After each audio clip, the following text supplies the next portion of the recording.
Доктор Перо Пењушков, еден несекојдневен настан организиравте денеска во село Ваташа, промоција на македонска автохтона кокошка. Работевте долги години, колкав период беше потребен да се анализира оваа живина и да се подготват овие стандарди кои што понатаму ќе не внесат и ќе ја промовираат кокошката надвор од Македонија?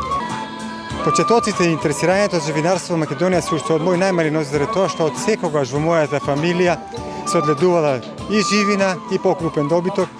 И во моите сеќавања, во мојата перцепција секогаш беа тие одблесоци како изгледа селските кокошки кои што нели беа, да не речам, во секој од дворовите пред 40-50 години, но со индустриализацијата, со динамичниот, со модерниот начин на живење, се помалку имаме време, се помалку наоѓаме време да се посветиме на она кои се нашите корени, нашата традиција и нели нашето битие.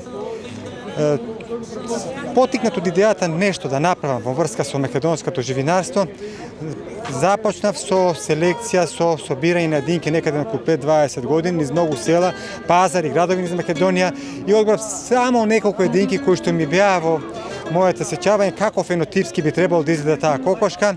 И имавме постојана исто така комуникација со пријател Дражан од Хрватска за тоа како, што, во која насока треба да се движи оваа стандардизација на македонската автохтона кокошка и македонската ѓуѓаста кокошка црцорка.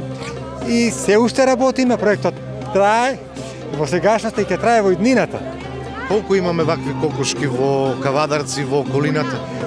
Да, искрено да ви кажам, ова е раса која што е загрозена раса во изумирање и мојата идеја е што поскоро да ја вратиме во нашите дворишта, па некако 30 до 50 единки.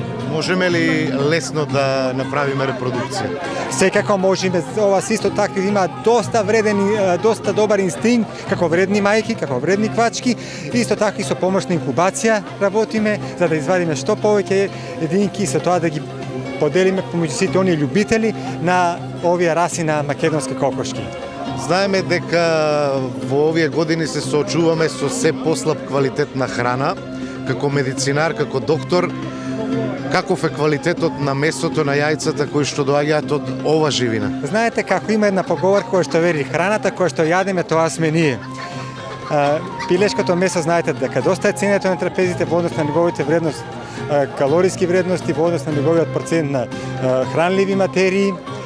Секако ова се единки кои што јас ги ранам исклучиво со зрнеста храна, не користам концентрати во исхраната. Јајцата исто така се доста вредни, јајцето е едно од највредната исхрана, така кажуваат новите светски искуства. И секако треба секој да има интерес, барем по неколку единки да има едно јато во неговиот двор, за да може нели да ги задоволи дневните потреби за јајца, па и секако за месо и секако да ужива во прекрасниот колорит и орнаментика кои што имаат овие кокошки и во прекрасните милозвучни песни и на ѓуѓестите црцорки и на големата црцорка. Велите не застенувате тука и покрај тоа што вложивте 20 години во стандардизацијата, се надевате ли дека брзо ќе ја внесеме македонската кокошка, ќе ја представиме во Европа? Па со помош на македонскиот сојуз и нашите пријатели од Хрватска ние веќе отпочнат процесот, се надеваме дека во иднина ќе бидеме и ние дел од тоа големо друштво на европските федерации на расната живина и со тоа ќе бидеме дел од тој мозаик на одледувачи на живина и ќе допринесеме за афирмација на македонското живинарство.